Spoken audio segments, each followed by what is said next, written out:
What up? What up? I'm so glad to be here. Glad to be back. Right, And I just want to welcome everyone for coming out tonight, and being a part of the new relationship series, episode one. right. I'm going to be your host tonight, and I want to welcome my co host, Scion 919. How's everybody doing? Man, I'm going to tell you something. It's been a wonderful weekend. How about yourself? It's been good. It's been good. Yo, we getting a little rain, but I'm excited about tonight. Yo, it ain't gonna stop nothing. I'm definitely excited about this relationship series. Yo, everybody need to tap in because this where it's at right here. Every Sunday night, the new relationship series. I'm excited.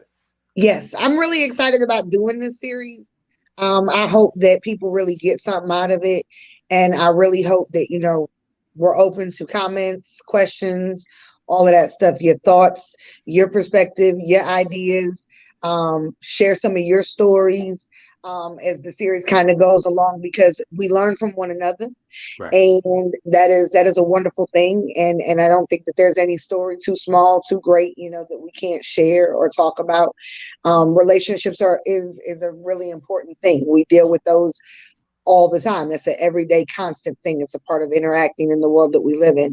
Facts. Um so I'm just really super excited to be here. I'm excited to be here with you and to kind of bring you in a different kind of element other than Definitely. what the people are used to seeing. Right. And I'm So learning as well. I'm definitely we talking relationships. I'm all about healthy relationships, healthy living. So I'm definitely excited to learn and apply it and see what happens. yeah, yeah, yeah. So for people that are single, for people that are in relationships, people that are co-parenting, there's going to be something along this series for everyone. I want to kind of give everybody the understanding that the series evolve. This series will evolve with each episode. Right. So this is something that's not, we're not going to bounce, we're not going to be bouncing around. So we'll talk about relationships and the progressive type of relationships. Right. So you'll see us, we will get into parenting. We will get into, in-law relationships, things of that nature. So it's just going to be a progression. So I just ask that, stay with us, and Right. over the course of time, there will be something that is here for you. That's a fact right So, there. yes, we are getting some weather that kind of delayed me slightly. I wanted to make sure the connection and everything was great because the last thing we all know here in North Carolina, Wow. Right. a power outage ain't nothing but a blink when it comes to a storm. So That's a fact right there. So yeah, we're hoping that it holds up so we can get through. But yeah, it's definitely nasty out there. Definitely a lot of rain and lightning and we stuff. needed it though. We needed it Yeah, though. that's a On, fact. on a side note, we needed that rain. My trees, my little baby green giants outside was like, somebody help give me some water. Right. So yeah, It's right on time.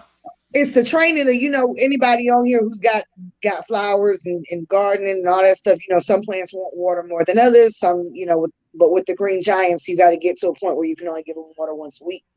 Wow. And now that we're in that phase, and we've been in that phase for a while, but August gets really hot, Yeah, so right. been having to do that a little bit more. So I'm thankful for the rain. So hopefully it'll rain the next couple of days, and they Wow. ain't get to my side. I feel you on that. Yeah, to get them what they need right there. Cause it's been hot. Yo, it's been extra hot lately. Get it right. Right. I just wanted to make sure that it wasn't just me.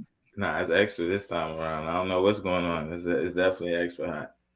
I had said something to Cruz about it. Cruz was like, "No, it ain't. It's just hot." I said, "No, this year he looked different. It looked different It this hit year. different.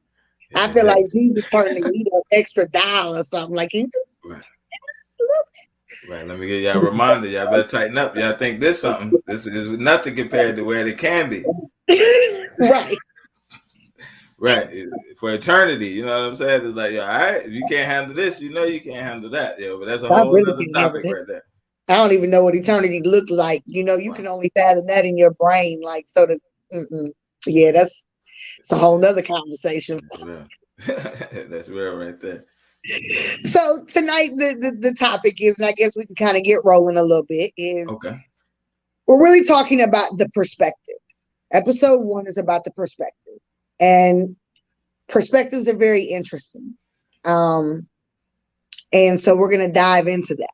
Let's talk perspective. Let's talk about how you see things, how other people see things, and we're going to talk about those at each different point. So Right. we're going to kind of go through it. We'll take a little pause. We'll talk about it. We'll get a perspective, and I'll kind of show you how perspective really matters. when building relationships. Okay. So there are 4 basic types of relationships, and y'all are going to see me deviate because I got notes. So for me to be able to stay on track, like I need to stay on track, I got to be looking at my notes. Right. So the 4 basic types of relationships include family relationships, your friendships, acquaintanceships, and then of course our romantic relationships, which I know why most people are here is for the romantic aspect of relationships. But those are the 4 basic type of relationships. And if you think about it, our coworkers are acquaintances. Maybe we go to a certain store every day. We kind of, have grown. They know us. We know them. We may have brief conversation. They become acquaintances. Right. And if anybody on here doesn't know the difference between an acquaintance and a friendship, that's you gotta understand that. Right. Because there really is a difference on the intimacy and surface level of that kind of relationship. Well, we know family relationships and romantic relationships share some similar components as far as intimacy, but then share other very different pathways, and we'll talk about that before I close today. All right.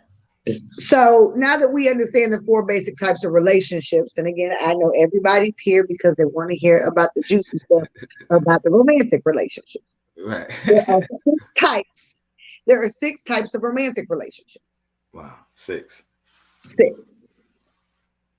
And a lot of us have been at most points in our lives, or at, if you're in our age bracket anyway, right, you've experienced almost all 6.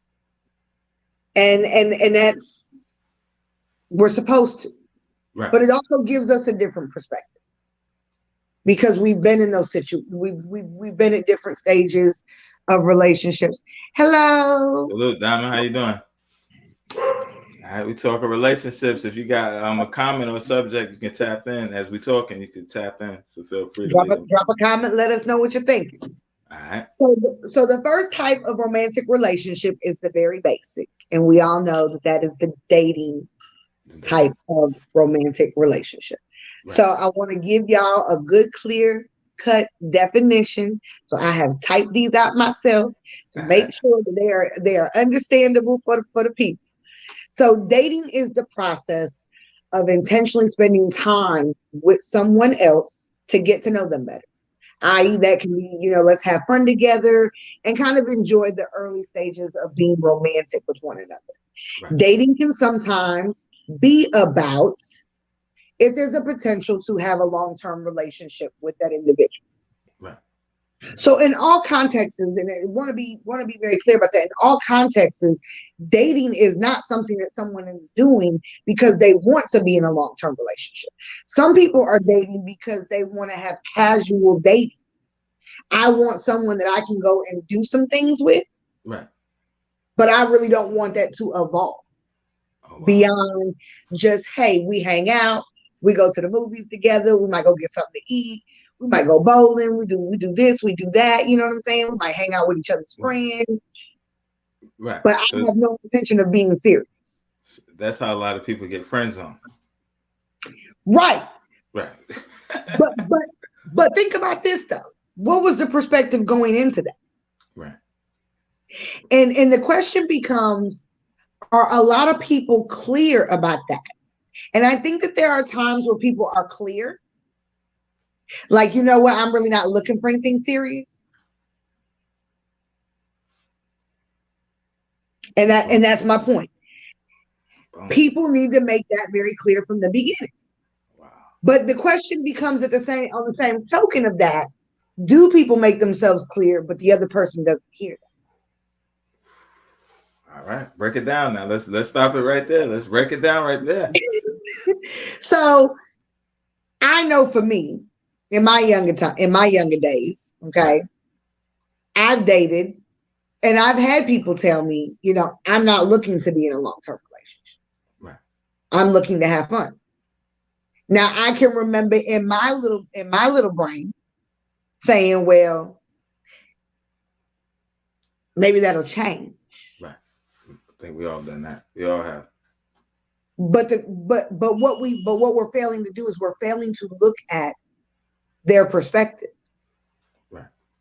Why is that their perspective? Did they recently have a long-term relationship? And they will. And they will. And they will. And she brought up something that I really that you don't even realize is coming in the series. It's actually that's actually a whole segment by itself.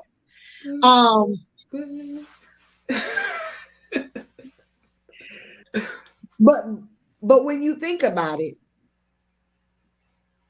if your perspective is different than their perspective, right, but you can understand their perspective and maybe be, okay, that's cool.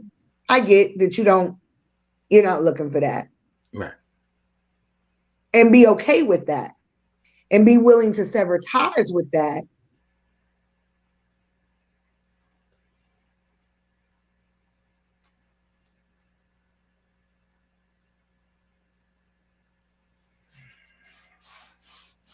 I think there's a very deep statement that you made. And I agree with you. Wow. I agree with you. Here's the thing. We wouldn't be in that situation if we were actually doing the process the right way. Wow, the process. And I hate to say that. Right. But the process, you really have to go through the process appropriately. See, when we get into this situation, like we're just saying with the dating, right? Right. Somebody tells you, I'm looking just to casually date. I'm looking for someone just to be able to go hang with, do some things with. Right. If they're telling you that there's nothing under the sun that you could do as a person to change someone else's mind. Right. Fact. Because it don't, at this point, it don't matter how good you look. It don't matter. If they're not emotionally, mentally, spiritually ready to be in that type of relationship, then they're not going to do it. Right. So then we have to be okay with walking away from that. Right. But exactly. when we're dating, oh, I will answer that. I think it's a stupid rule. And I'm going to tell you why. The reason that it's stupid is because you're doing it at a point in your mind saying, okay, 90 days is when I'm going to do this. But what does it really take for you as a being to feel comfortable to want to do it? Is it 90 days? Is it 6 months? Is it 2 months? Is it 30 days? I think that is an individual responsibility based on where you are in that situation with that individual and what you're comfortable with. Because even at 90 days doesn't mean you're going to get the outcome that you want. Or the real them yet. Some people can pretend real well. In 90 days, they might be still in the pretend stage. And then what's really happening in those 90 days? Right. Now, if you were going for a 90-day rule because you were specifically looking for something, then I could say, okay, I can agree with that. Like if you're taking those 90 days to really get to know a person, and I mean when I say really getting to know a person, you're really dating. You know what I'm saying? You're actively dating. You're going, and this isn't in my version of dating and other people's versions of dating are very different. So I'll share my perspective. But dating does not mean we're only going out at night. Right. We're not only just going to dinner. I want to do day dates. I want to, maybe do afternoon dates. Go to coffee shops, go to libraries, do parks. You know what I'm saying? Do some amusement parks. Maybe do some dinners. Do things that each other individually likes to do separately. That way you can enjoy those experiences together. Because what happens is when you're in new environments, you have a tendency to be more nostalgic and you feel more comfortable. So the more comfortable you feel and more nostalgic that you feel, the more likelihood you are to talk about things that are a little bit deeper. Wow. But you need to take that time to vet that person out. Right. Because the 90-day rule could just say, oh, well, I'm not going to give you none for 90 days. But in 90 days, we really ain't did the work for me to really see if I really want to attach myself to you. Right. Like, what is their thoughts about marriage and children? And, what are their religious views? If you guys have, equal religious views, are you guys, you can invite me to your church? Can I go to you want to come to my church? You want to know the person that you're about to lay down with.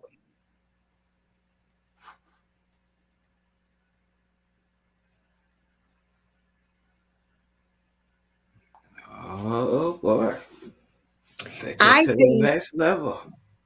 I think that trust is something that builds over time, and it's something that can be validated. Right? So a lot of times when we're just getting to know somebody, we're taking things off of face value. We're taking things word of mouth, what you tell me, what I can see, right? But over time, as you continue to experience a person and date a person, the more those walls and guards are going to come down a little bit. So the more you're able to see. If you can start validating what they've been telling you and being able to see that, the trust continues to build. Now you do start to feel more comfortable. Right. But when you're talking about going to the next level needs to be something that's communicated between the both. Right. And I'm actually going to get into that when we get into the phase of the committed relationship. So I'll kind of break that down, because when two people decide to be together, or they're deciding to take that step to the next level, right, there's a common understanding of goals and dreams and purpose for the relationship. Right. If you don't have that, then what are you exactly committed to? Because we can be committed to a person, the potential or the thought of, or the idea of what something can be, versus the reality of what really is. Right. And that's why in the dating part, when we talk about perspective, what is your thoughts about dating? I challenge everybody to ask themselves, what are your thoughts about dating? What are you dating for? What is it that you want to gain?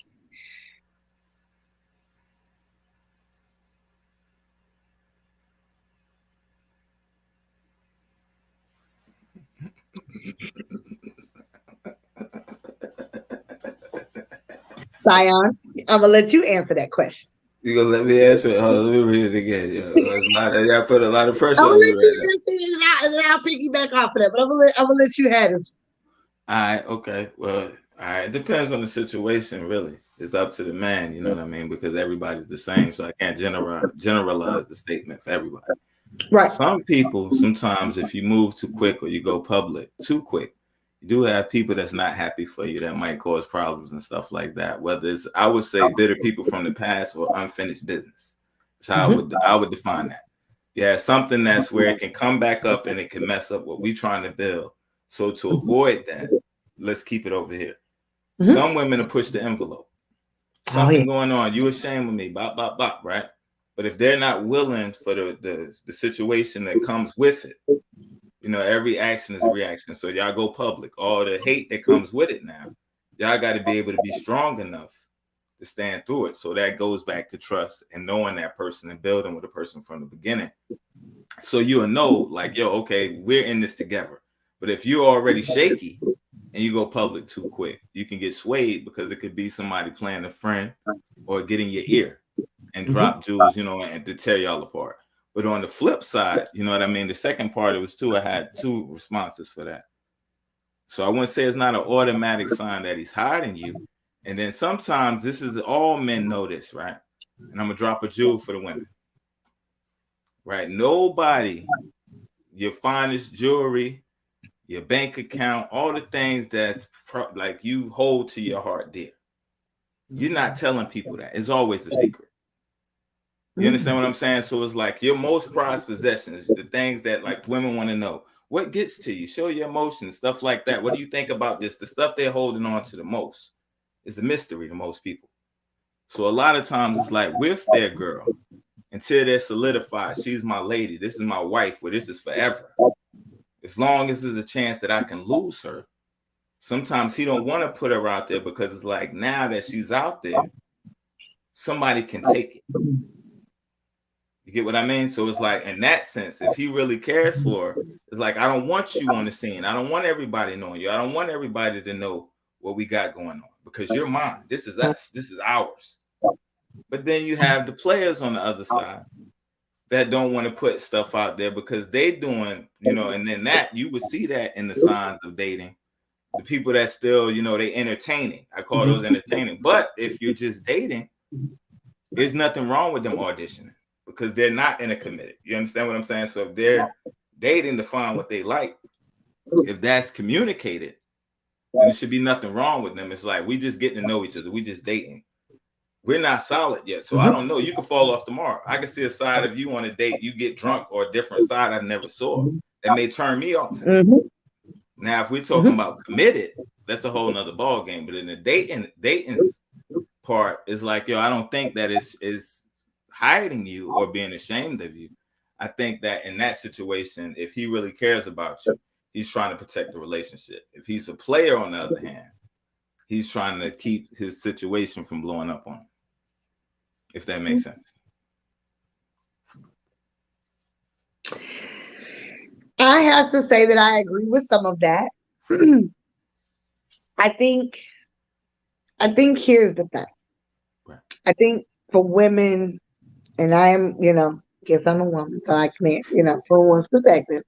Right. But I think women want to be seen. But the question that becomes with that, my question becomes, is what is the conversation that you and him are having? Right. What is the conversation that's happening behind closed doors? Right. Because the conversation behind closed doors can have a different level of intention that we don't know about. Right. And now, especially if you're talking about taking it to the next level. Because there's a difference with people knowing that you're together and you go out in public and you guys have this, you're out there, you're dating, you're laughing, you're smiling, you're together. Right. And then people knowing y'all business. And that's a very different thing. Right. And that's, and couples who've been together for long periods of time understand your business is not for the world. Right. So you have to really learn how to navigate that. But I would be more curious about what the conversation is about. Right. What was said about that to give you that kind of thought process to say, okay, are you hiding me or are you trying to build with me? Right. What stage are you in your relationship together that's kind of giving you pause about what he's saying? Right. If that makes any sense. Right. And I want to build real quick. I want to build on it real quick. With that, I was talking social media. As far as going out, yeah, go out. Social media, nah. But back to social media gets you in trouble at times, boy. I try to tell you. Social media is off the chain. So social media dictates the relationships out here in the streets. Y'all better look. For those of you that are listening to watch, look, you're going to find out about the social media. Y'all better get it together, okay? Don't let the social media have you out here that lost your dang old mind, okay? Right. But back to the dating portion, right? So that really is a real thing. Dating is an intentional process of spending time with someone to get to know them better, to have fun with them, and enjoy the I would say some of the surface to intermediate romantic elements of one another. Right? And see if there is the potential for a long-term relationship. Exactly. But also be aware of the perspectives. When you go into dating, you need to be honest about what you want. This is your perspective. Perspective is something that we communicate. Right. That's what perspective is. It is communicating what we think, what we feel. I'm sharing what's in here with you. So I'm sharing with you my perspective, my desired outcome, what it is that I want to have happen. Right. And that's me saying, hey, I'm dating because I'm really looking for a husband, or I really do want to get married. I want to have children. I want somebody that I can, grow with on a spiritual level. And this is what I believe in. And, want somebody to build with financially. I, want to eventually be an entrepreneur and do. So now you're sharing what it is that you're looking for. Right. If that person says, hey, I just want to casually date. I just want somebody that I can get with every once in a while, go do some cool stuff with, but I'm not looking for anything long term. Then now you need to get yourself right on up out of that situation. Right. I don't care how fine she is. I don't care how fine he is. If the perspectives aren't lining up, then you need to go ahead and get up out of it, because you can't change nobody else's perspective. You can listen to them and seek to understand that by putting yourself in their shoes. And maybe this casual dater is someone who was in a long-term relationship and it went south. Right. And now they're just not looking to put themselves back into that situation. Right. Because you have people that'll say, I'm not looking to be in a committed relationship right now. I'm not looking for anything long-term, but maybe in the future I will be. That's them letting you know that something has happened to me, that I am not in a space or in a position to give you what you want based on where I'm at. But at this moment, this is what I have to offer you. Now you have to make the conscious decision to decide whether or not you're going to be in that limbo phase until they're ready. And then they're not even a guarantee when they're ready that they're even going to want to be with you. Right. I got a question. Go ahead. I was gonna say with that right there, what you're talking about, right? So say y'all both communicate that in the beginning, because a lot of people go through these situations, right? It's like y'all both just dating, nobody's looking for nothing serious, right? Now y'all get extra close, y'all form a bond. Now one or the other catches feelings now, and now they're it changes, their perspective changes now. It's like now they begin seeing long term. Has that happened? Because like if you may come in together, somewhere along the road, the perspective could change. So in those type of situations, what to do then? I think they always do. But here's the thing. She asked about the 90-day rule. Right. If I'm casually dating, you need to be aware of what casual means for you. And you as an individual know what gets you going and what doesn't get you going. You get what I'm saying? Right. You know what taps into your emotions.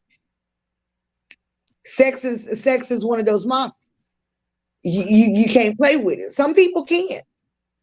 Some people out here really do know how to turn off the emotional switch. Right. That ain't good, because everybody's not hardwired like that. Right. Sex needs to come when you feel like you and that person have established enough trust, enough understanding. You feel like you have a sense of understanding of who they are. They have shown consistency.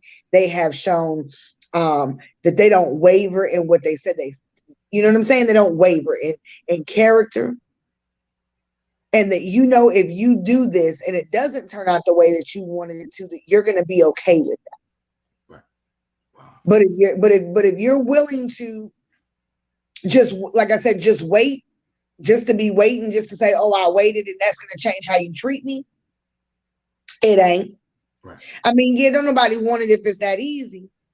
But at the same time, it needs to be a comfortability of what you can live with. Right. I'm sure there's a whole bunch of people in the world that got a body on them. They be like, Lord, I just wish, Jesus, if you would just let me. I know you said you forgive me, but if you could just make me forget. You know what I'm saying? If I could just forget that it even went down. Does this even count as what? Like, it is a technicality. You know what I'm saying? Like, what if they run up on somebody in public? Is that one that don't count, but then they see you out and run up? Don't act like you don't know me. You know what I'm saying? So at this day and age, your body is sacred, Right. and you need to treat it as such. Casual dating opens up the door for I'm gonna get into it. I'm gonna pause it. I'm gonna pause it because I'm gonna get into it. So we're gonna come back to that because that's actually part of my romantic relationships. So be aware of perspectives in the dating. Right. And again, perspectives are communicated. They are communicated. So don't be afraid. And that's another thing. When you're dating, don't be afraid to tell people what it is that you want and what you're looking for. Right. Everybody talks about not wanting to apply pressure. Do you think that it's less pressure to be honest up front about what it is that you want and what it is that you're doing with your life and where you want to be versus saying nothing and it being cool, calm, and casual? And now you done wore this mask about you can just go with the flow for anything. Now when it really does matter and your views come up, people, you get what I'm saying? Now people are like, oh, well, I thought you wanted kids. This is how people find themselves in relationships 8, 9, 10 years later and they've been married. You with the same person for multiple years. I'm talking about multiple years. We in double-digit years, and you not married. But when you bring it up, the other one person says, "Oh, well, I don't want to get married. I didn't know that you wanted to get married because you didn't bring it up, right? Yeah, because you didn't want to apply pressure." So there's a difference between don't be desperate, be authentic to yourself. Right. Because I promise you, it will weed out so much of the BS in your life that you don't need. Right. That's a fact. Because if you think about how many people that you've actually BS time with, wasn't 100% honest with, cut a couple corners for, oh, I'm living for potential. Oh, he said he don't want that now, or she don't want that now, but I'm gonna wait. We'll see what they want in like 3 months. We'll see if they change their minds. Right. Now you still you didn't attach yourself and invested emotionally and mentally, spiritually, and sometimes even physically into something that's still not going to produce what you want. Right. Right. So in the dating process, it is very important for you to be upfront. And if it's only one date and it don't go well, then don't go back out with that person. One and done. One and done. I've had one and done. That ain't gonna work. Check, please. That ain't gonna work. That ain't gonna work. Just in the middle of conversation. Check, please. It's up. Early on in my military career. When you think there's a plethora of, oh my God, that it's all I hear. Right. And you're going on breakfast dates and you doing all kind of stuff. You know what I'm saying? And it's like, oh no. Right. He cute, but you ain't gonna make it. You ain't gonna make it. But that was me being true to myself. Right. You gotta be okay with where you are and what you want. Right. And as you get older, that changes. And I think that's something that we don't account for. Maybe when we're younger, we want to casually date. But maybe when we're 25, 26, maybe even 27, you're looking for something a little bit more stable. Now you've kind of had a couple more experiences. And understand this too, that experiences have a drastic effect on outcomes of what we want in life based on what we've experienced. Right. Okay. So, take that into account too. And when you're dating and kind of look at age a little bit, how old are they? What have they experienced? What have they not experienced? Okay. What kind of background do they come from? Oh, okay, that makes sense. Like you start to be able to piece some things together and be like, oh, okay, I can understand this, or I can understand that this just isn't going to work, or oh, this is a perfect fit for me. Right. I mean, ultimately, you have to decide what's best for you. Right. Go ahead. No, I said that's a fact right there. A lot of times you speed and you get in an accident, you break something. It's like we jump into relationships too quick. You speed and not watching the signs, not paying attention. Boom, now you hurt. And now you're mad, but it's like you ignored the signs, or you didn't have your eyes open. You wasn't paying attention and watching for the signs. Right. And so our next romantic relationship is the committed relationship. Committed relationship. Now the committed relationship is in the context of couples. The phrase is what in a relationship. Right. You hear people use that word loosely now. Facts. I'm in a relationship. I'm in a relationship. Is that an entanglement included in that? No, no. No, it's not. It's not included in that. All But right. but think about it though. In a relationship really does define a committed relationship. Right. Any male and men and women can agree, can all say this has happened. I'm sure this has happened to you at some point. You're out and about, somebody looking at you. They Right. staring at you. They want to say something to you, so they come say something to you. You're like, oh, I'm in a relationship. Is that a thing? People really say that? I have I'm just saying. I'm joking. I'm just, been in a relationship. I'm Now, just, I'm married. Hey, I'm married. I've had people tell me, what's that got to do with me? Well, that's right. just so disrespectful. Right. There's a Now, if lot you're of gonna be that disrespectful, then nobody want to talk to you in the first place anyway, because we already know where your mind is at. right. No, that's a fact right there. I was joking, but definitely sometimes even when you say that, people still push and try and test to see how serious you are.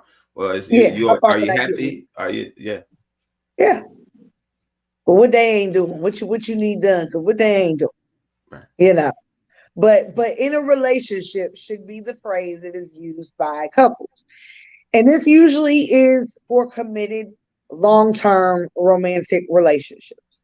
Right. Okay, and a committed relationship is where two people continue or agree to continue to be in a relationship in the foreseeable future. Right. There's an understanding that these two will continue to spend time together, work on growing their relationship, continue to nurture their connection. And people in committed relationships choose to use identifiers like boyfriend, girlfriend, partner, significant other. Right. But that's but think about where you are from dating to committed relationship. What about a boo thing? I ain't got time for you in this boo thing. What about a boo thing? Is that included In a committed relationship? in a committed relationship? Is that part that would be listed under? I guess you could answer your boo thing. I guess she could be in a committed relationship. All right, let's draw some lines real quick. Can we get some boundaries set real quick so I just want to set an understanding so people know Okay. out there. Can we set an understanding right now? Yeah. So if you're in a committed relationship, we're talking committed, right? Right. In a committed relationship, Uh-huh. what's the rules in entertaining and being too friendly? See, that's an individual thing. I'm gonna be honest with you. I mean, think about it. Think about it. That's Let- really a couple Let's to give them a couple. spectrum. Let's give them a spectrum or something. That's a couple to couple relationship. Right. What was it that we was watching? Oh, I don't know. Have you guys ever watched that show, Family or Fiance? Hey, What's going on, T? y'all ever watch that show? Anybody Family fiance, in that's the where they chat meet with the tonight? family and get married. They let the family decide if they're gonna get married. Yeah. You seen it? Right. You Yeah, I seen it? think. Okay, so Yeah. anybody who's ever seen Family to Fiance, honey, I can't get enough of that show. Okay, look, the Right. shade is real. Wow. But there was a guy that was on the show, and they had said, "Well, you cheat too much on her, and we just don't feel like." And he was like, "Well, what's your definition of cheating?" And that kind of, I was like, "What do you mean?" And my husband had said to me, he was like, "Well, think about it." He said, "Clearly, they don't have no definition of understanding of what that looks like for them," Right. which dawned on me because in my mind, I'm like, okay, now you already know what you did. You know what you Right. did. They calling you out on it. But that was my perspective. Shows you that we all have a different level of perspective. So in a committed relationship, you got people that have threesomes. Right. That's a fact. So they've had to have some kind of understanding or guidelines or rules. Now, I'm not going to say that's going to be appropriate moving forward, that ain't going to open the prerequisite for something to happen on down the road. I mean, look at T.I. and Tiny for prime example. We'll leave it there. They always having threesomes, but then you see him always stepping out. Right. And they get into all that social media drama. They end up staying together anyway, and then she mad because people say she looks stupid. Right. No, that's a fact. That's a fact. And she constantly trying to alter herself to be what it is that she thinks that he likes. And you got the ring, and you still know, and that ring don't mean nothing. You see what I'm saying? So I think it really is a conversation between the two committed individuals. Right. Of what their context is inappropriate. Now, for me, right. for me, right. We ain't doing none of that. We're not doing none of that. Okay. Look, let me just give you a prime example. Okay. We went out for my husband's birthday. You know, he recently had a birthday. Yes, so we went out, we had dinner, went to a really dope sushi spot, and then we ended up going downtown to Watts and Ward, which is underneath Cafe Luna. The guy that owns Cafe Luna owns it. It's set up like a 1930s Prohibition era style, big, overstuffed lounge, leather chairs, and just the mood and the vibe is just real low key, just real chill. Right. Upscale, nice bourbons and stuff like that. So we're there, we're drinking, we're listening, we're having a time, whatever. Mind you, I don't drink. Wow. Okay. So I didn't have my first drink in about almost close to 5 years. Look, but I sip so slow. I sip so I must have babysat that drink for about a good 2 hours. Okay. Wow.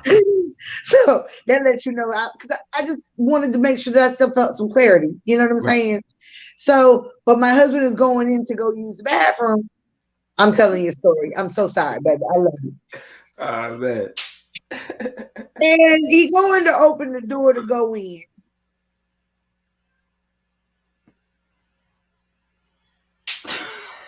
Oh, shoot. Oh, my. I need the girl. If you want to do that, then you broke free or something. She said, no, I'm having a whole party out here. Wow. I am doing it. More. Hold on. It's more to that. Hold on. Wow. Uh-oh. What? Oh, my. Oh, my. Oh, my. Hold on. We got more.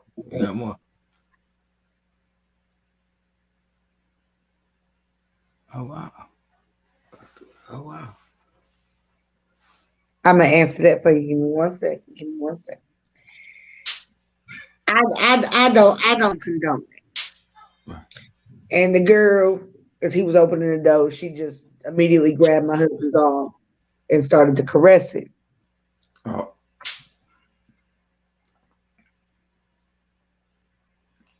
She said, check. That's when I was talking about the check, please, earlier. Oh. So he walks through the door, she grabs his arm and caresses it. He was going in to use the bathroom, but she and her friend were coming.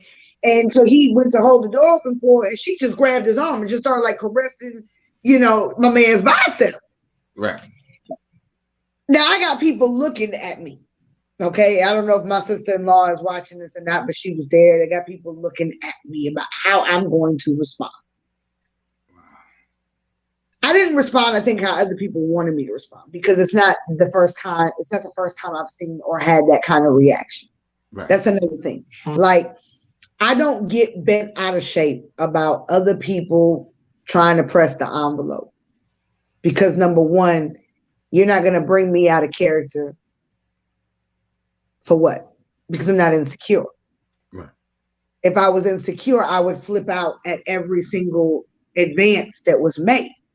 Because at the end of the day, he has to respond to the advance. Do you get what I'm saying? So I think people who overhype those kind of situations are used to being in a situation with the significant other where the significant other has done something. It's like, oh, well, let me get in here and block this right quick. Right. You know what I'm saying? Now, what I'm not going to tolerate is I'm not going to tolerate nobody being in my face and we cool or whatever, and then you trying to come for my husband. That's what I'm not going to tolerate. Right. Outside forces, if we out and about, I trust my husband to do what he's supposed to do as a man, and he gonna shut it down as he would trust me to do the same thing. So I don't get insecure about those kind of things, but I think that there are limits where I've had outside influences before. People that I've known. Maybe we haven't been that super duper close, but people that I have known try to lightweight press the envelope, and it's like, oh, So for me, that's where my buck stops. Right. I feel you. But I think it needs to be defined. Right. You know what I'm saying? In relationships for people, what boundaries are going to be an issue? Right. And do you agree with those boundaries? Because again, we're dealing with someone else's perspective. Right. So for someone to say, hey, for me to hug somebody, or for me to go here with a friend, or to go do this with a guy friend or a female friend may not be an issue. Right. But maybe now that you're in a committed relationship, it may be. It may be. And is it an issue because they don't know that individual? So you also want to bring, when you're in a committed relationship, families and friends at this stage should be presently known and active on both sides into that relationship. You know what I'm saying? Like I have my god brother. Right. You know what I'm saying? We talk on the phone. He calls me. Right. He's not a stranger. You know what I'm saying? I don't hide that from my husband. But we also don't live in the same state either. But if we did, I would hang out with him. Right. You know what I'm saying? I love him to death. Right. But now if I just popped up with someone random and was like, oh, this is my friend, you gonna be like, how does your friend? You see what I'm saying? So I think it's couples need to have those conversations about the variations of what is appropriate and what is not appropriate when it comes to the opposite sex. That's a fact right there. Yes, like my man in that dang on video. Hard Mike Lemonade, yeah. So hold on. Let me ask you right there. Okay, so real quick, right? We're talking about friends and stuff like that, friends and family. What's in base and what's out of bounds, right? So now y'all been together. Scenario. I'm not talking for me, just what if. I'm just playing what if something happens. Right? Okay. So y'all been together 2 years, right? Sister pops up out of the blue. This is my sister. Not by blood. We're just family type close. 2 years in. Now him and sis on the phone, key laughing. Him and sis going here. Him and sis going there. But up until the first 2 years, never was mentioned. You never knew about sis. What's your reaction?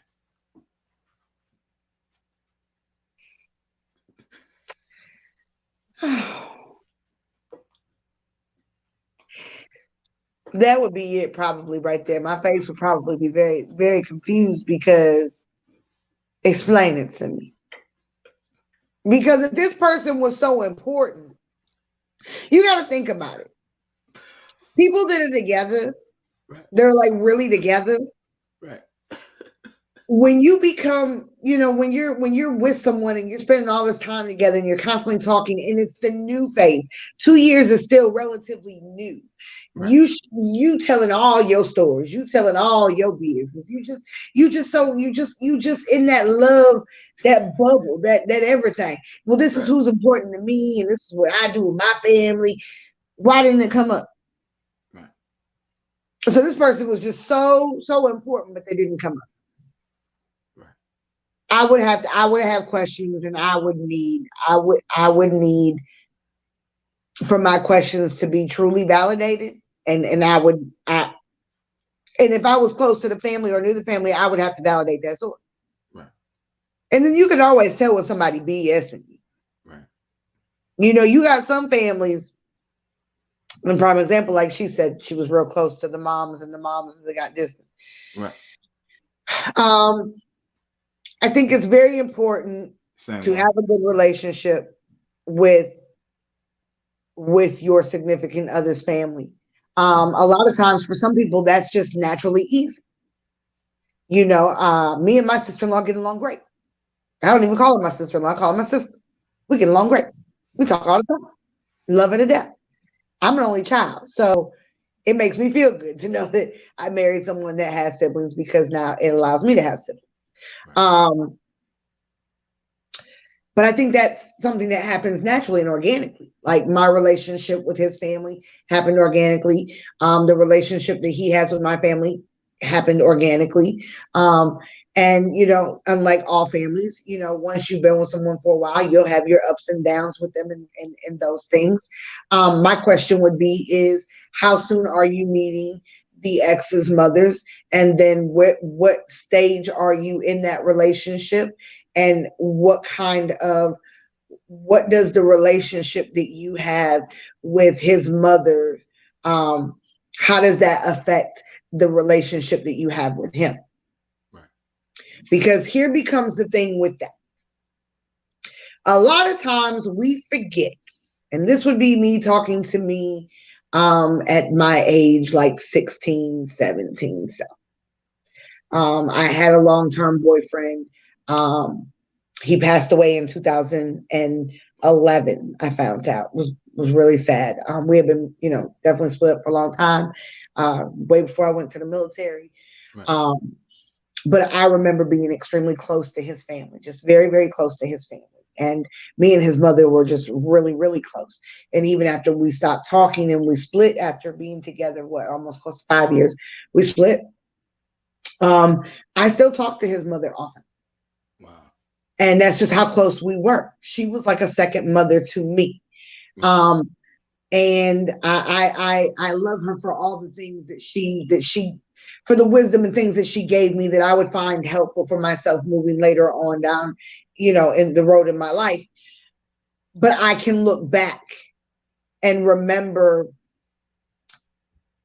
at the tail end of me and his relationship, he wanted to be somebody he wasn't. Right. He wanted to live a lifestyle that he didn't come from. I don't know why you want to go here when you are great over here, but right. Okay. He wanted to do that. And in context of doing that, I would find myself wanting to communicate with his mom.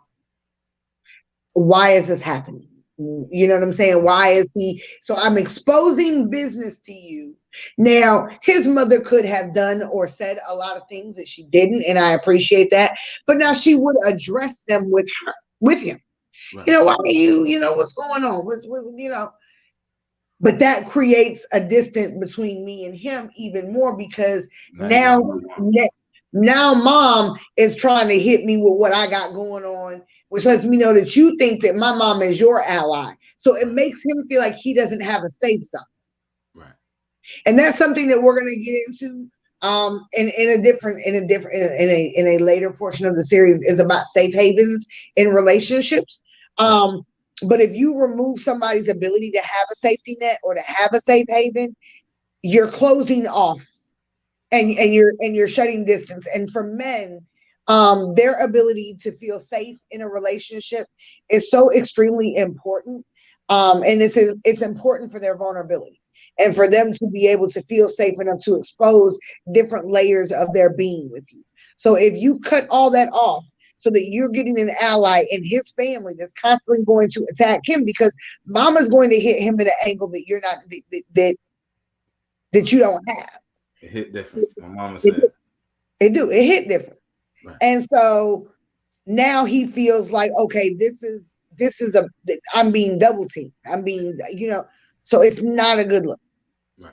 So if you do decide to develop relationships with your significant other's family, depending on the stage and the how long you've been together, it's cool to share some things about your relationship with family, but everything ain't everybody's business.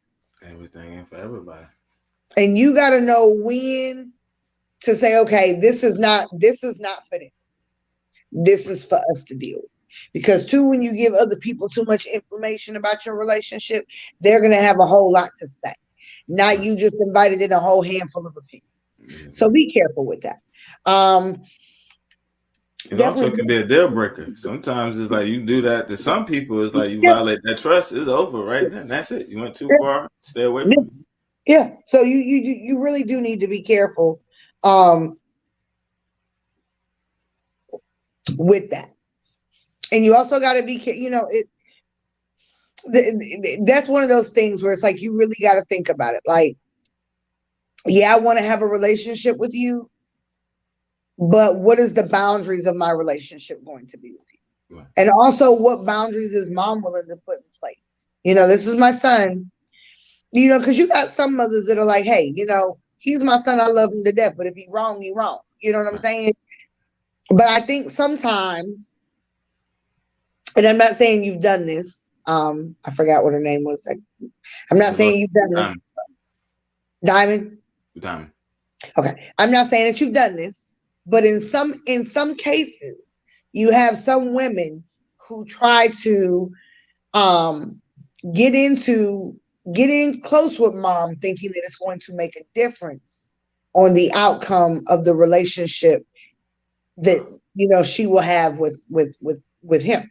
So you need to be careful and maybe really understand maybe what their perspective is on that based on past experiences. Right. That would be my advice with that. Wow. But again, in committed relationships, two people are sharing some of the similar perspectives. At least they should be. That's a whole other conversation, and I'm sure we'll get into some of that too as the series goes along. Committed relationships should not be something that we're diving into overnight. This is something that should take time. It is a process. You grow slow, you get gains. Like she said, she's been with him for 12 years. I know Tanya's on here. I know she said she's been married for 17. So I know that there are people that are here tonight that have long-term relationships. And it's definitely something that you guys can put down in the comment sections. I would love that. Do you feel like, even being in a committed relationship, this would be a good question that I'm going to ask for everybody. Right. Being in a committed relationship, do you find that perspectives are constantly changing? Wow. What it is that the original vision for the relationship, did that evolve over time? Did the vision from here change, 5 years later? Did it get more complicated? Did it get easier? Because as we grow as individuals, our perspectives and outcomes and things that we want continue to change or grow and evolve. Right. So that means that the relationship is naturally going to do the same thing if you're in a committed relationship. But communication, again, is the most important thing, because that is how we communicate our perspectives, our thoughts, our ideas. So we got to constantly be using this mouthpiece, to communicate what it is that we want, what it is that we need, what it is that we desire.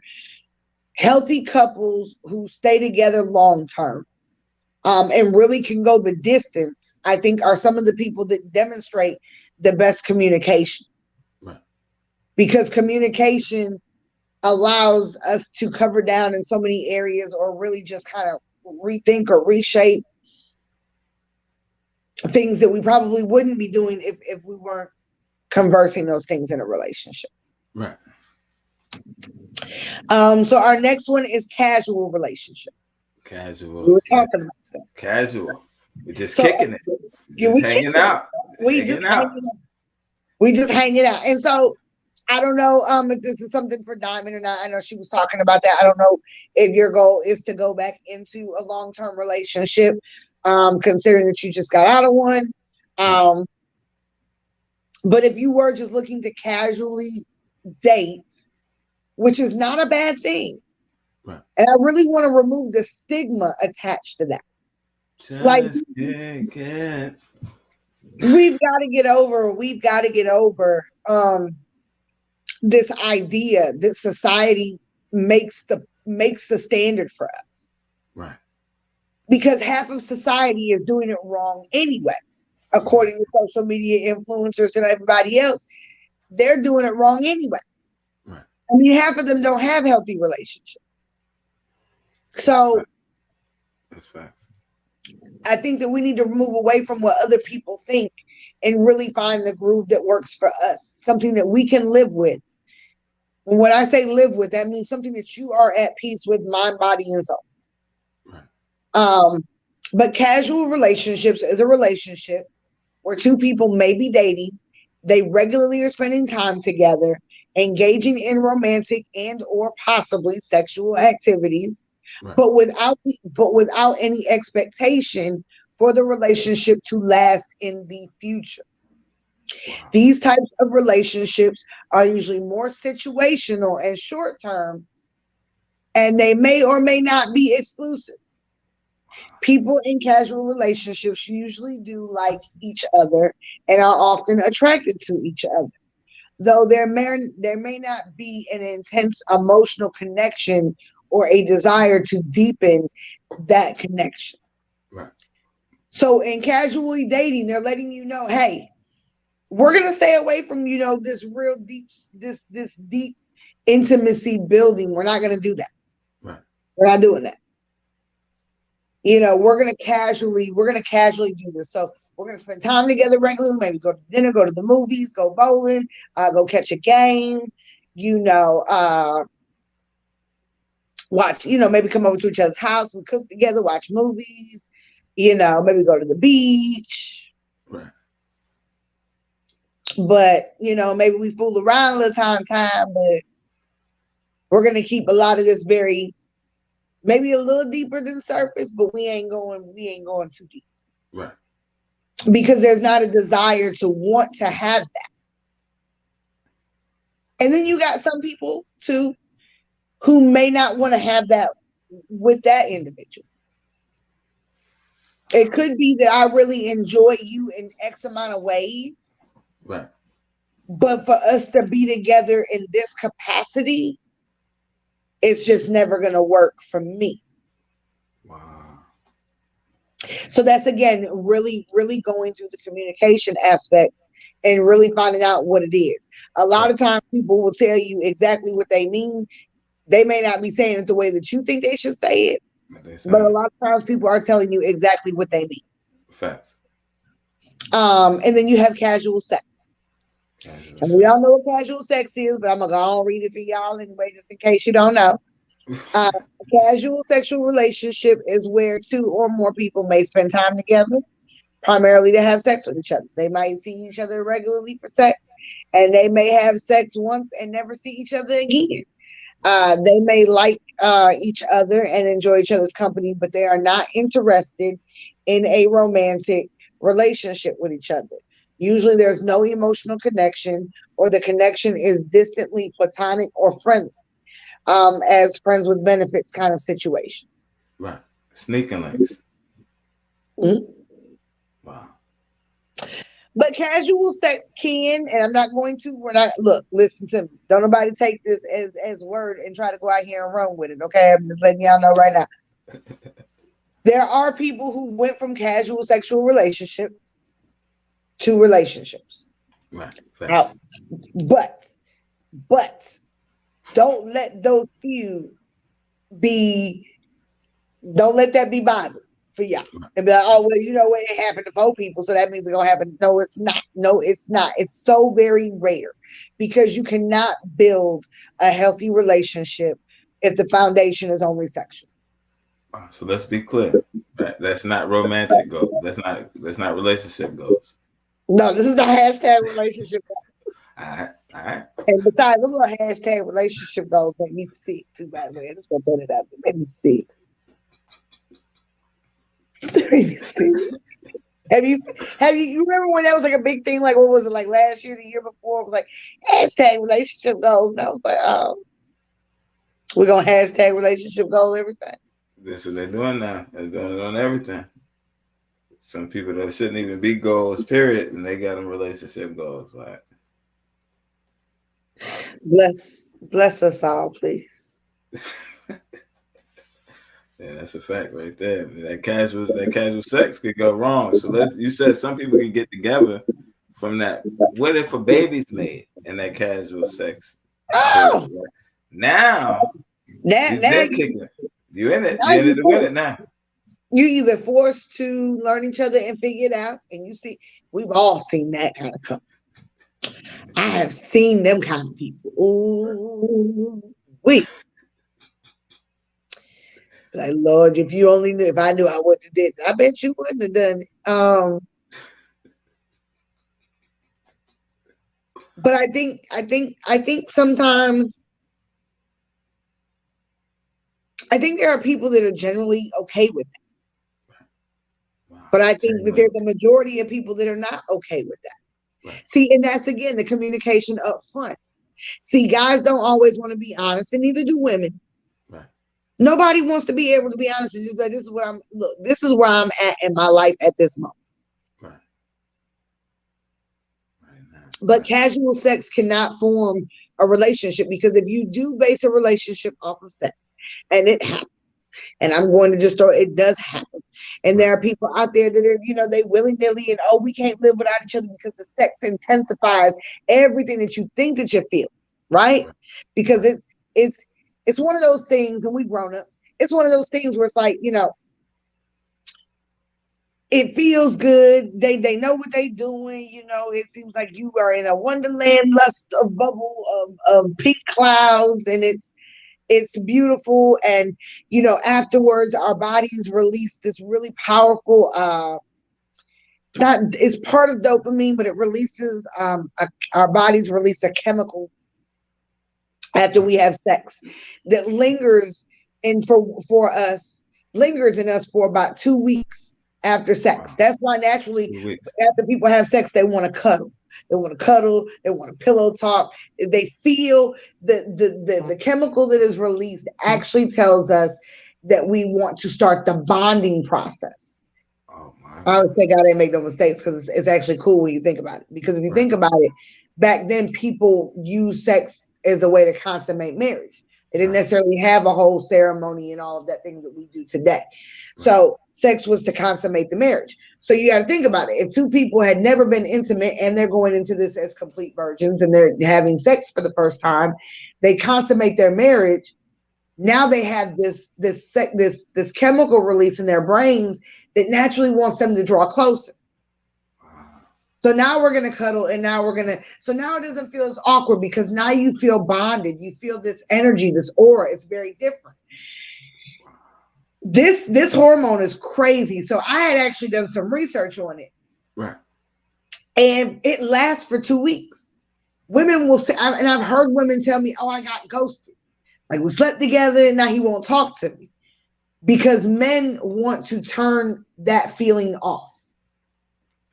So for them to be able to do that, or even women who ghost men, right, to turn it off, you got to put distance between you and that individual. Wow. So I don't want to, if I talk to you, if I'm around you, I'm going to be in this bubble with you that we've just created. That's why women will go through this phase where they want to call men all the time. Right. After they've had sex. I want to feel closer to you. I want to bond with you.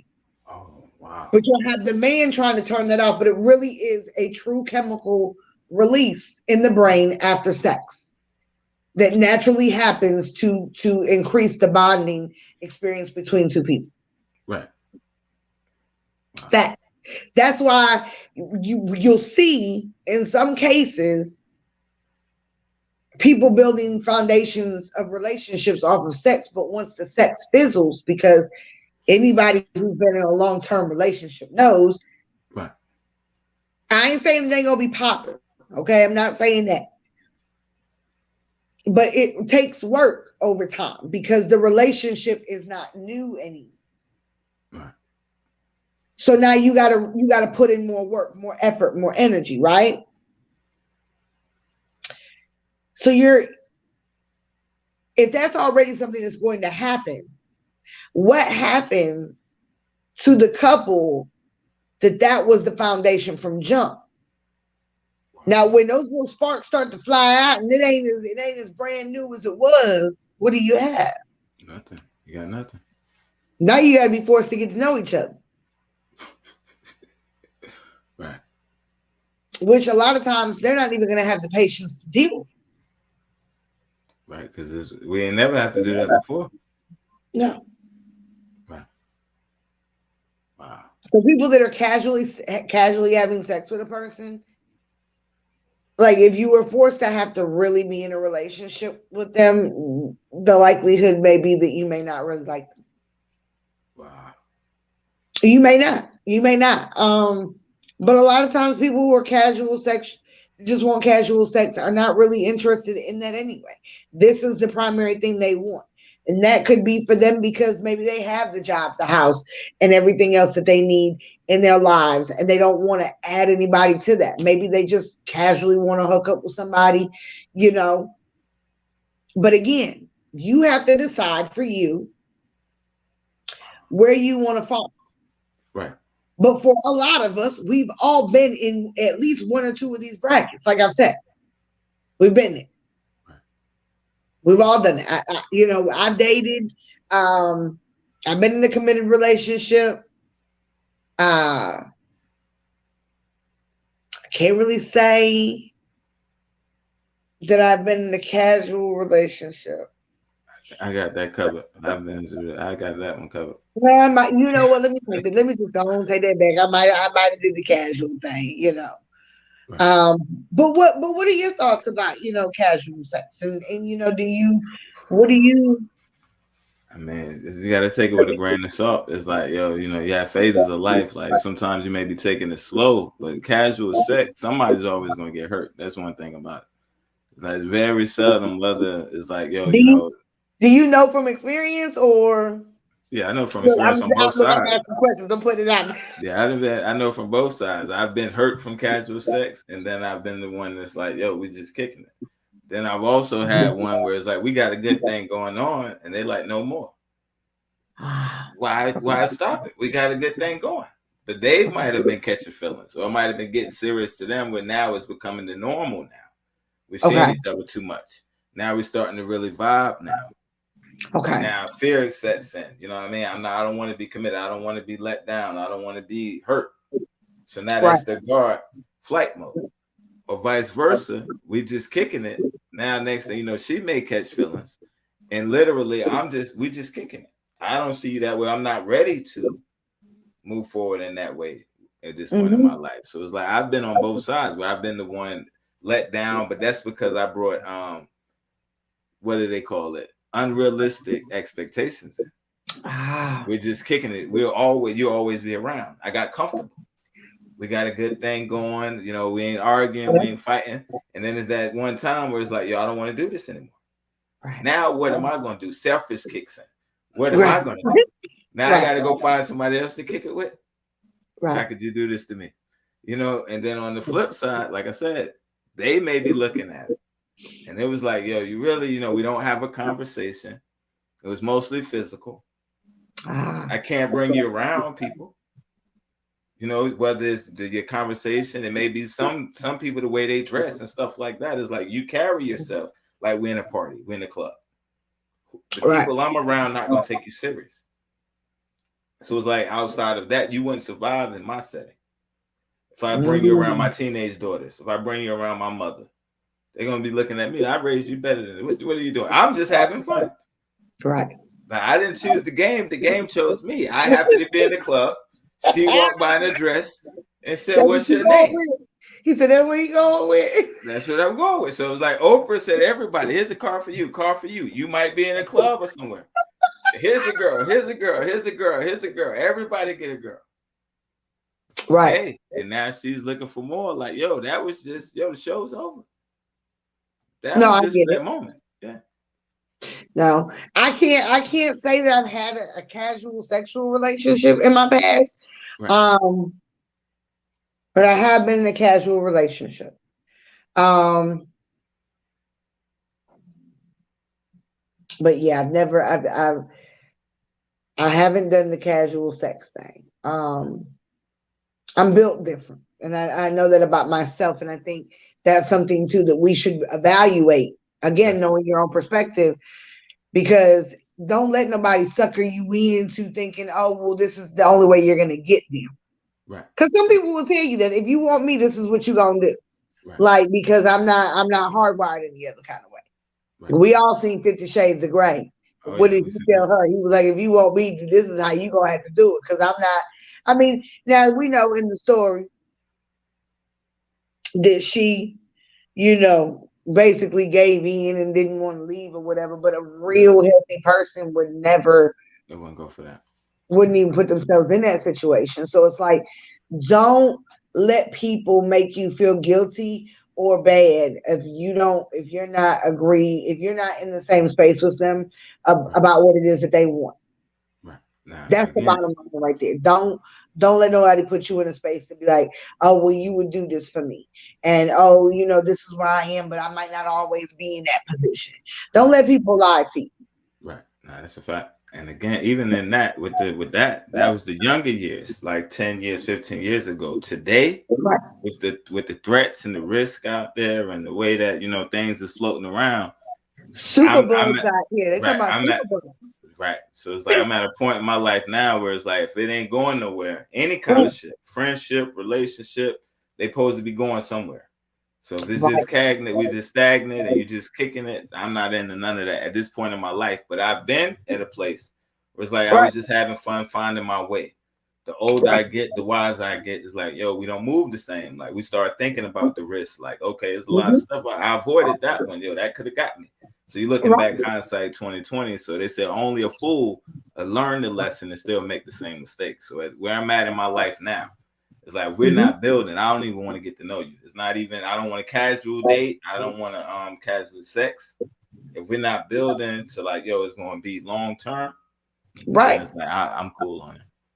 Right. And so you already know where you are with it. Like, so that's not Right. even it's not even you don't, and that's what I'm saying. Like, we gotta be straight up about where we are and what we want. Right. That's the only way this works for anybody. You know what I'm saying? Because you weed out again so much unnecessary BS that you don't have to deal with when You you don't do have it this way. right. Because a lot of us have not done that. Right. We haven't done that. And our fifth one, the sixth one, I don't think is really going to apply to a lot of people unless you're in a polyamorous relationship. And if you are, we'll hit that one. But our fifth one is the most common that I hear a lot of people talk about today is the situationship. Oh wow. Situationship. A That's situation, entanglement. That's entanglements is in that one, right? Situationship, entanglement. yeah, All right, entanglement. we was entangled. That wasn't Jada Pinkett in entanglement. She said But it. She said August it with a Alsina, serious face too. It was an entanglement. You know. look, August Alsina wasn't having it. He was not He here. Boy, he was hurt. That boy heartbroken. You hear me? Right. They ain't have an understanding. They didn't come. They And went in with two expectations, two different perspectives. I think her expectation was right where his was at. And I think she just said she had too much more to lose. And Will Smith said, "Y'all ain't gonna be out here making a fool of me," because they said they had an open relationship before anyway. Right. I think it got out of hand when it just started to look like Wow. Will Smith was like, okay, this getting a little too much out of Right. control, and Right. people gonna start looking at me sideways like I ain't got no control over what's going on. Right. You said that But earlier though. It's like when you talk about open relationships, it opens the door for stuff like that. So it's like once you open that door, ain't no telling what's behind it or what's coming in. So it's like, a lot of times you got to be careful. It's like it sounds fun in the beginning. I was until watching that, the TV show. Guy, he's married in the newlywed stage, 2 years married. His wife says, "Yo, let's do open. We're open marriage. We can do whatever. We can do our own thing. Not together. You can go out and get passes." He goes tell the boys, yo, that's great. But he had already lived life. At this point, he really loved her. Like, yo, I want to be with you. But it's from his past and things he had put her through. She like, I don't want to be let down again. I don't want you to lie to me. We married. So I'm just going to give you a green pass because I know you're bound to mess up. You slip up. You done had so many slip ups. but he felt like I'm really ready. Along the way, she gets in an entanglement. So now he's saying, yo, I want to shut the open relationship down. I just wanted to be me and you. The other guy she was having an entanglement, he did something that she got something from him that she wasn't getting at home. And she was refusing to shut it down. Like, yo, so then it got to a point where he's like, we're going to be open. You can be open, but anybody but him. She said, I never made you choose. She didn't want to give up the entanglement. So finally he says, yo, if you don't shut this open relationship down, if it's just not me and you, I'm done with the marriage. Right? Oh. But this is in real life, this is what you don't see. Right? And this kind of broke my heart because he really had changed and wanted to do the right thing, watching the joint. She hears this and says, yo, I'll get back with you. I can't answer that right now. She goes to the entanglement guy and she says, what would you say if I told you I was leaving my husband? He looked at her right in her face and said, why would you do that? He was getting casual sex. He was getting casual sex. He said, I like it the way it is. Ain't nothing wrong with it. Oh, wow. So he says, yo, we got a good thing going the way it is. You're his wife. I'm your friend. Leave it the way it is. So now she's heartbroken because her perspective was, I will leave my husband to be with you. He didn't want her. So now she comes back to the husband. And this one I said, you little hussy. Because she would have left. If he would have said, yo, I'll be with you, she would have left him. But see, in her mind, and I kind of, this is that thing he said. He was dropping that log. See, I think what it is for her, it was sexual, right? At first, right? But it was something that this is the problem with those kind of situationships and things like that. The reason I said it is because women, we fail to understand that sex can be a void filler for a lot of things, right? We don't feel like we're getting the vulnerability, the intimacy out of the vulnerability that we need within the current relationship that we're in. We feel shut out. Maybe, we're not being paid enough attention to, things that we're trying to talk about or scream about or want are not happening in our household or in our, you know what I'm saying? And I think for women, when we cheat, it really does have something to do with the emotional bracket. And I think a lot of times when you get into situations like that, what you see is that other person is filling a specific void. Through that sex, it feels like they've completed everything. They've made it happen. So I think in her mind, she didn't want to lose what she was feeling. But she wasn't able to associate the temporary feeling with long-term intimacy. Right. And that was going to be her downfall. It got worse. So he says no. She goes to the husband. It got worse. It says, let's be together. You're right. Let's do this together. We're done. It's just going to be me and you. Right? Okay. Not even a week later. This is around the same time. Another guy has been, one of her clients at her job. He's been making his little advances, but she had her boo thing. She had a man, so before she shut him down, but she had took his number. Right? So now she tells her husband, we're going to do this. It's just me and you. That's it. No more cheating. We're going to be there for each other, and that's it. Right? She winds up getting in a second entanglement with this new guy. So now she just promised the husband no more. We're going to be faithful. And jumps in another entanglement. What does he got? What do you got? When a situation like that, where it's like they're coming to you saying we're done, but they're still tiptoeing out. No, because here's the reality. I'm gonna give y'all. I'm gonna drop both of y'all a jewel right quick on this one, okay?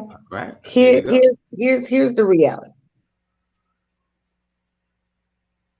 You got women who have who have their perceptions are off.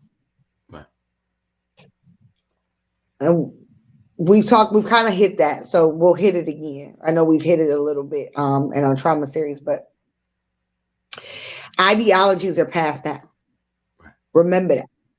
Relationships are, what's the way I want to put it? Let me see if I can find my little oh, what is it? I had it.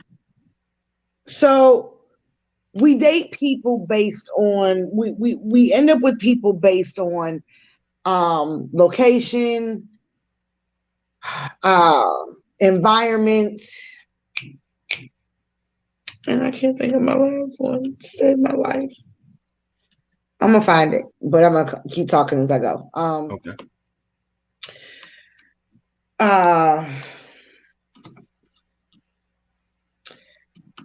We gotta look at it in that context, right? So think about how somebody grows up. Right. Think about what they're exposed to. Think about what limitations they don't have. Whether or not they have a parent wound, right? One parent's missing, could be the mother, could be the father. For girls, we need the father for X amount of things, and there's so much importance between a daughter and a father bond when it comes to picking men to settle down with. Same thing for men needing their mother, those nurturers. There's something about that relationship and how that triggers what kind of women they will date, right? Right. So think about the parent wound or what parent wasn't there. Then think about if it's a girl that's only raised in a single mother home, and think about that single mother who went through whatever she went through, right? So we are constantly being taught ideology, fed down through our parents, maybe through what we saw with our grandparents, our aunties, our uncles, our peers. Not to mention what the world says. What the world says is, healthy relationships. Right. This is what you need to have. This is what you need to be doing. This is what you need to be involved in. People who are not 100% whole with themselves yet will always be chasing something in a relationship. They will go from one relationship to the next because they're looking for something. Right. And a lot of times, that's why I say sex is dangerous. Remove that from the table. Have sex when you're ready, but don't let that be the focal point of the relationship. Right. But while you're not having sex, you really need to do the hard work in the actual dating process. Right. Because you need to find what it is that you're going to get. Some people will end up in relationships because they're not doing it right. Oh yeah, well, we're together. We're together. Right. Okay, so now y'all together and you're doing something and you're working hard and you got goals and you got ambitions. But maybe there's one thing that you don't have that's really vitally important to them. Right. We gotta remove our perspective and say, well, I'm doing it right. Don't nobody want what I got to offer. There may be certain things that are elsewhere around that they just are deal breakers for them. Right. And a lot of times we don't look at these situations like the majority of people come with children today. A lot of us have children. Right? So how does that relationship affect the current relationship that you're in?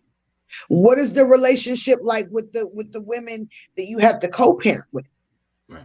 What kind of drama is attached to that?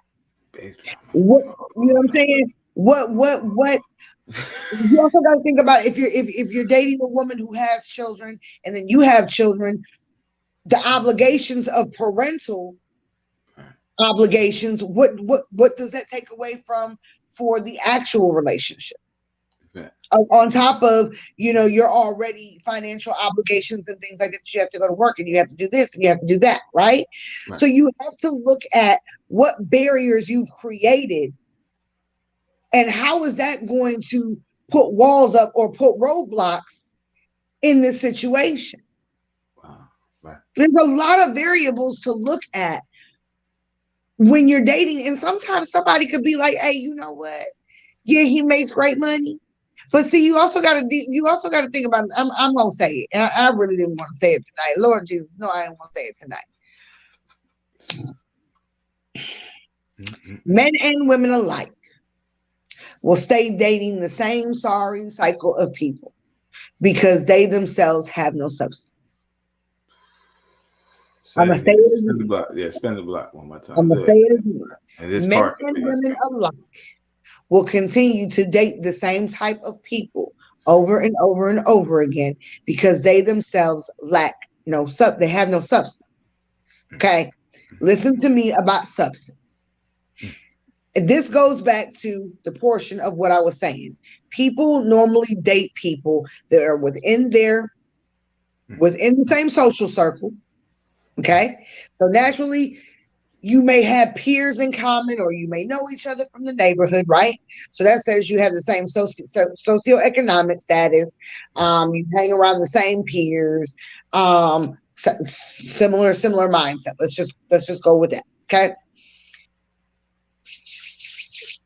There's your pool. There's your dating pool right there.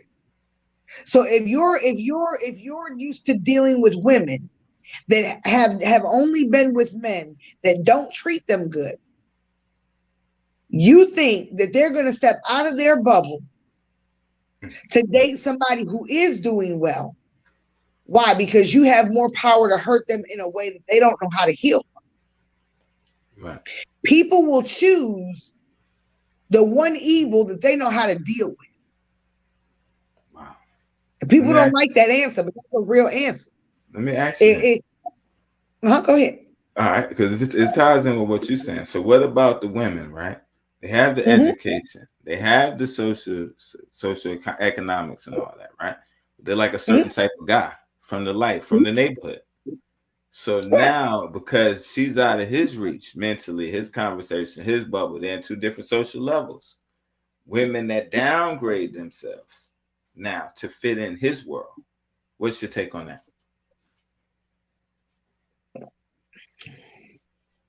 I think that was always innately in there. You're not downgrading yourself. Right. You didn't downgrade yourself. That's where you really feel that you connect the most with. Wow. So you may be educated. So you may be educated and you may be able to go and, have a decent job, make decent money. But naturally you identify better, not with the corporate people that you're working with, but you identify better with where you came from. Which is not an issue. Right. It's not an issue. It wouldn't be an issue if we who are in that level, you have to sometimes to motivate people, you got to make people become the standard of what it is that you're looking for. Right. Right? Make them become so, Devarius, what I would say is make sure that the women that you want to be in a relationship with equally have something to bring to the table that you have to bring to the table. Right. Don't try to because here's the thing, you don't want somebody that isn't going to be on your level anyway. Right. Because that ain't going to do nothing but breed problems for you in the long run. Wow. You always listen to love song. Oh, you ain't listening to Tupac today? You used to be banging that Tupac all the time, but now it's people want to be with what's familiar. Right. So I know people like this. I know women that do this pattern. The dude is the same dude. He just got a different face. Wow. It's the same dude, just a different face. Right. So you're doing what you're comfortable with, because at least you know what to expect. You know it ain't gonna have a great outcome, but I know what to expect with him. Right. People don't want to come out of that comfort zone where they feel like they're swimming in water that they don't know. They don't know that. Stick to the rivers and the lakes that you used to. I'm gonna stick to the 25. I'm gonna stick to the 25 to life, the 25 to life water, because I don't know what this water over here do. This water over here got an opportunity to elevate my lifestyle or to make my life better. Right. But then if it goes away, now what? That's a different kind of hurt that I've never had to deal with. Whether or not people believe that, but people really do think like that. Facts. That ain't it. Because he's the pickiest person I know on the planet. We didn't even get started with that. I think he would like those things. I'm not saying that he wouldn't like those things. Right. But I know him as a person, and he ain't as easy to work with as he wants to make himself seem like right now. He's picky, but he has a right to be. Right. You know what I'm saying? We all have a right to be. I would, that's my brother. I would expect for him to be with someone that, is in a bracket as he's in a bracket. If he's had to, if you got to, here's the thing. For all of us who were born with odds stacked against us, if we already got to get out, you know what I'm saying? Get up, what they want to say, pull us up by our bootstraps, sling off whatever mud and reputation or whatever else we did for ourselves. And we got to go out there and we got to build and we got to get it. And you need to be able to build with somebody who has the same similar mindset that you have, that has an understanding of where you're trying to go. Right. What is the goal? You get what I'm saying? So get yourselves out of these situationships, okay? Where the situationship is a romantic relationship that hasn't been explicitly defined, usually by omission. The relationship may have some of the same qualities as a committed relationship, a casual relationship, or even dating. But the people involved have simply not put labels on it, usually intentionally, to avoid making things too complicated, because they're still figuring out what they want from each other, or because they're too afraid to bring up the defining the relationship talk. Generally speaking, situationships usually have more emotional involvement than that of a friends with benefits scenario, but are not the explicit romantic feelings of that of a committed relationship. Can I ask you about the dangers, right? So you're in a situationship. The dangers of a situationship, entanglement, right? Whether male or female, right? You're in a situationship. One person might have something going on over here. You helping me get through a hard time. We're in a bad spot. Understanding in the beginning. Now, I think I want to work it out over here. Now they go ballistic. Now your wife's getting emails. Now your significant other is getting the woman talk. But it's like in the beginning, there was an entanglement, situationship, or vice versa. Me and my man, we're gonna work it back out together. And he says, I'm a killer. He gonna have to fight me for you. I never let you be with him. You're mine. Let's talk about the dangers of the situationships and the entanglements.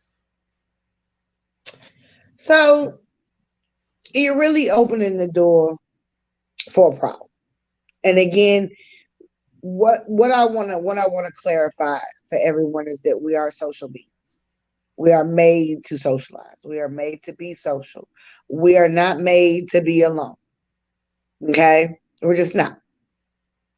With that being said, we as an individual really need to understand ourselves, because a situationship is extremely dangerous. It's very dangerous.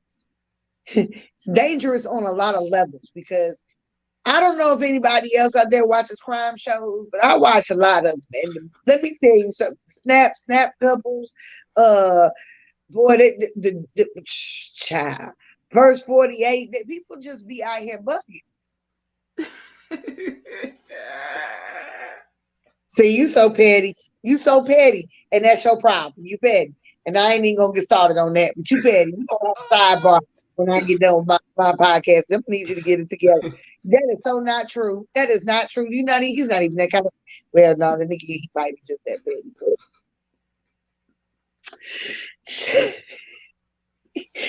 You know what? And I'm mad because I saw a clip. I'm just gonna sidebar this right quick. I saw a clip. Somebody had sent it to me, and I think I saved it. He said, "I watched this. That be good though. Don't that be good? Yeah. That ain't Dateline. What you talking? See, there was this video that was going around on Facebook, and I had found it. I wondered if I saved it. If I saved it, I have to send it to you in my messenger. But it's hilarious because the guy goes, "If we break up," he said, "No, I don't wish you well." He said, "If we break up," he said, "I wish." He said, "I hope your kids fail school. I hope your son get kicked out of football." He said, "I hope your finances go bad." He said, "I hope the next dude you with." He said, he said, "Why would I wish you well?" He said, "You was doing well when you was with me." He said, "When you left me, so now you need to fail." It's however he said it, but it was like it just made me fall out. Right. We've got to see. This is the part where we got to know ourselves. Right. This is the most important part about the introduction to our series is I need y'all to understand what kind of relationships we're dealing with. Okay. We got the 4 relationships and then we got the 5 romantic relationships that we're dealing with. I'm gonna send it to you so you can see it too. Cause I think if you see it, you wouldn't be like that. But we gotta understand that we're not gonna be it for everybody. Right. How many of us, and even everybody that's watching the show tonight can say they tried to be with somebody that person just wasn't feeling. Right. I think look back in my heyday, I felt like I was the finest thing since sliced bread. Okay, couldn't tell me nothing, and I had wanted to be with someone that just didn't want to be with me, and that was okay. At the time, you feel like it's a world of hurt. Like, well, what is it about me? Right. But as you get older, you start to actually evaluate things in your life and find out, well,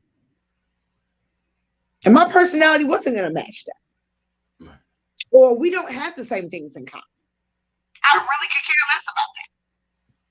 Right. But in that moment, we feel like there could be those 2-3 things that are just in common. You think you can just build off of those 2-3 things. Right. No. But the overall plan of what they want for their life and what you want for your life is not the same.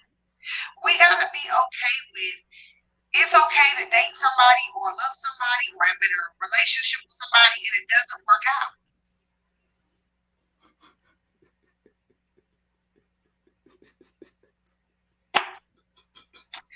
He fired today. He fired today. Fired today. I hope you know that you're fired today.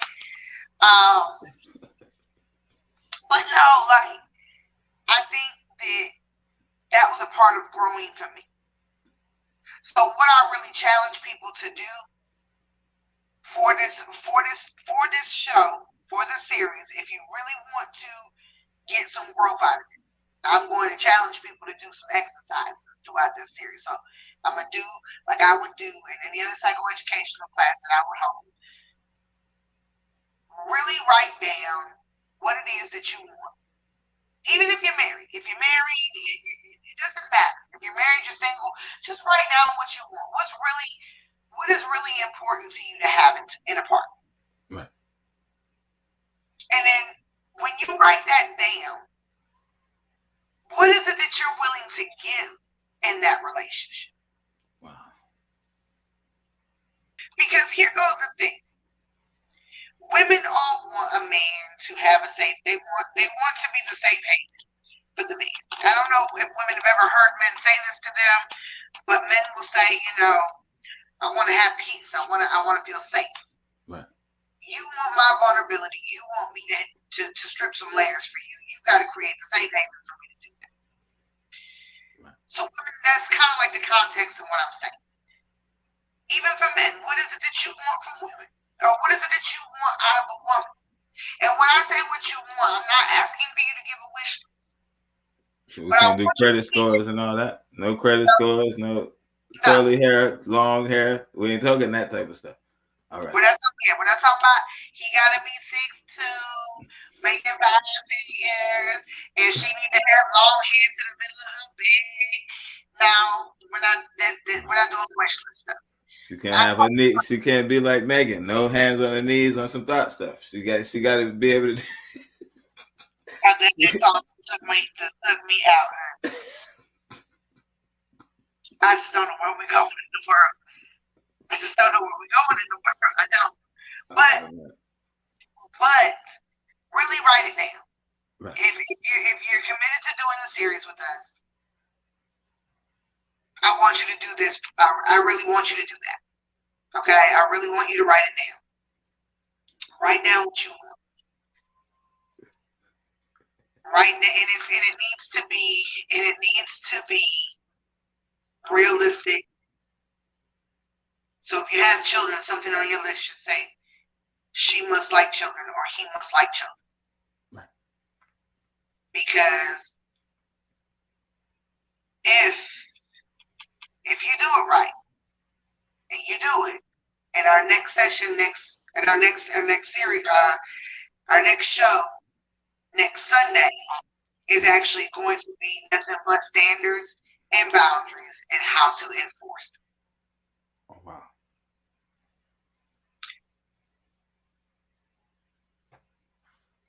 Okay.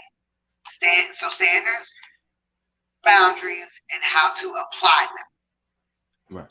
If you do this, we just talked about the 4 types of relationships and the 6 types of romantic relationships. Perspective, your perspective.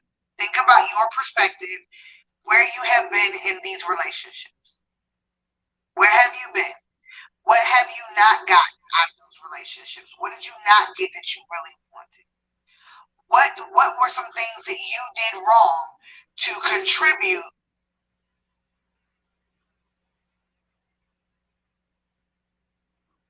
I knew he was gonna get bougie at the end of CDL. Like, he already said it too. Went on and get bougie. Tavares, do the homework. Do the homework. Write down what it is that you really want. Right. Anybody that's still in the chat room, go ahead and do the assignment. I'm telling you, if you do it with me, by the end of the series, you will have gained something that you maybe not had insight on. You will have answers to some of your questions. You will be in a completely different space. Wow. That's right. I need you to believe me. I need you to believe me on that.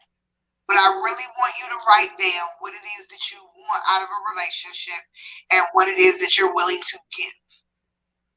And when I say give, I'm not talking about, you can put finances, but don't make that a whole thing. Like, I'm willing to share or build or develop, you know what I'm saying? Finances. I'm willing to, be the spiritual covering. I'm willing to get YouTube.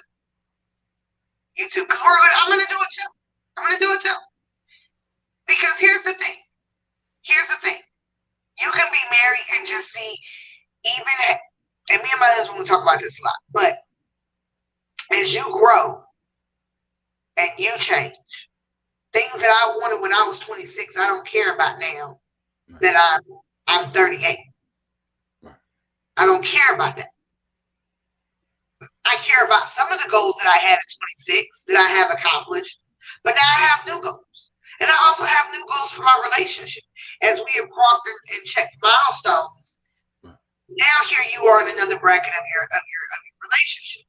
So I always ask myself, what is it that I want? What is it that I'm willing to give? And how much of what I want am I responsible for? But we ain't got to that part yet, so don't worry about what you're responsible for just yet. Right. But if you really do the assignment, come back. You're gonna see how your perspective is. You'll see how it evolves over time. You'll see where you're stuck at. you'll see how we can evolve and how we can kind of make better relationships as a whole. Right. As a whole.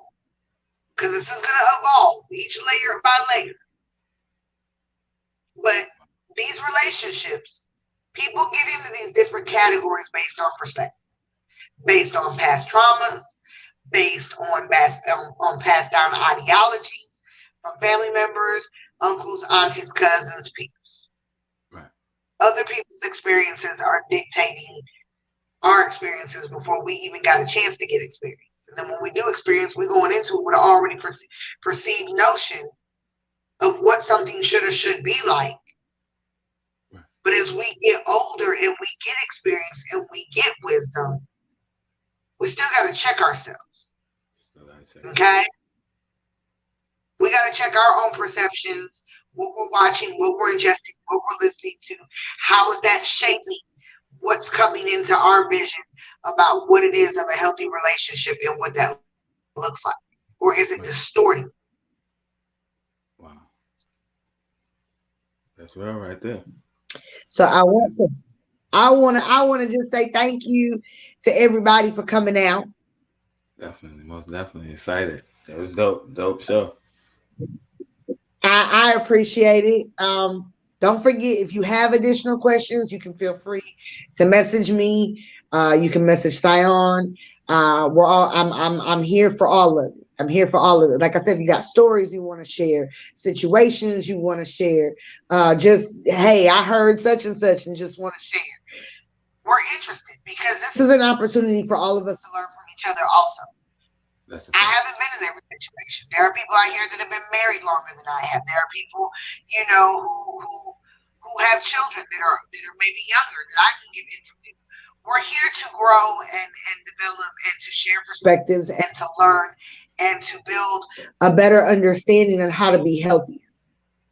Right. I consider myself to be a very healthy person, but I know that we're always room for improvement for everyone. So I want to just also open myself up to say that I'm humble enough to want to learn while I'm on this platform as much as I want to share information. That's a fact. Yeah, and that's a dope right there. So every Sunday night at 7, the relationship series, I'm definitely excited. We touched on a lot of good stuff, and it's only going to get better from here. So I'm definitely, like I said, I'm definitely got my pad and pen because I definitely can learn a lot. I know how to mess up a good relationship. Now I want to know how to sustain one. So I'm definitely excited to see and grow with the relationship series as well. And I definitely appreciate you reaching out to me to allow me to co-host it with you. Yes. And you co-hosted the whole series with me. So don't forget you got to do your homework assignment too. I got you. I'm gonna work on that because the thing is actually going to help me when I find my person. I'll be prepared. Right. It is. And me and you, we'll do our list for the people. Okay. Next week. Wow. So all right. I'm gonna tell y'all now. Don't get mad at me. I like what I like. I understand. I would stand on where I stand on. I ain't talking about you. I'm talking about the people watching. Y'all ain't gonna put no pressure on me. I like what I like, and that's what I want. And that's the end of it. and that's it. But it's an opportunity. I want to kind of get everybody involved. Nice. And those of you that come back next week that have done your homework, don't feel when I say, hey, well, what did you put down? Don't be afraid to put what you put down in the comment section below too. Right. This is really is a growable, teachable moment for everybody. Facts. But I want to show you. It's hard for me to put it into words, but it's a process. And if you trust the process of the relationship series and you do the assignments, even if you don't want to share, but if you do the assignments, I promise you'll get there. I promise you will leave when the series is done. At the end of each episode, you should leave with something that has given you some kind of clarity that's able to help you move forward in a much healthier run. We want to break bad habits, bad traditions, bad generational curses, as we like to call them, of generations of doing the same thing, the same cycle. We want to break cycles. We want to have healthy, happy relationships and feel good in those relationships and how to healthy navigate those and also to set those boundaries with people and not be afraid to do that. Right. Definitely excited about it. Definitely looking forward to it. We definitely need those boundaries. Yes, we do. So so for those of you get ready for next week, okay, standards and boundaries and how to apply them. Wow. So that's the title for next week: standard, boundaries, and how to apply them. Plus, they come back with the assignment. Come back with the assignment, because I'm going to show you how your assignment ties into standards and boundaries. Wow. Wow. I'm excited. So did everybody do their assignment? All right. I'm definitely looking forward to that one right there. Hopefully, again, those that's watching, they're definitely come in with the assignment and be active in the comments and stuff like that. That's dope. We had a lot of good interaction today. So salute to that. Yes, thank you for everyone who came out and supported and joined the conversation. I really do appreciate y'all. Okay, you go listen to Sam Cook. I'm gonna call you too, but you better come back next week. I sure appreciate you for coming out, DeVaris. I got much love for you. Definitely appreciate you, brother. All right. So I guess, look, I'm still new to this hosting, y'all. So y'all got to bear with me a little bit. So I just want to say thank you for coming out and listening to the relationship series on the podcast, on the Proof Podcast. We really do appreciate y'all for coming out. And I hope you got something out of today. Don't forget to do the assignment. Write down what it is that you want and what you're willing to give. And then come back and see us next Sunday at 7 for part 2. For part 2. Standards and boundaries and how to apply them, and I will show you how your homework assignment works towards standards and boundaries. That's a fact right there. Yo, I'm definitely excited. Yo, again, salute to everybody that tuned in, whether you watched it live or if you catch us on the playback. Yo, everybody's appreciated, whether you hit the like button, whether you drop the comment, or whether you just viewed. Yo, we definitely appreciate y'all. Thank you for your support. And again, yo, we got psychoeducational therapists in the building. Natalie, Collier, yo, this is the relationship series. Yo, much love to everybody. We hope y'all have a blessed week. And we thank y'all. Thanks for tuning in. Y'all be sure to subscribe to that channel. Yo, we love y'all.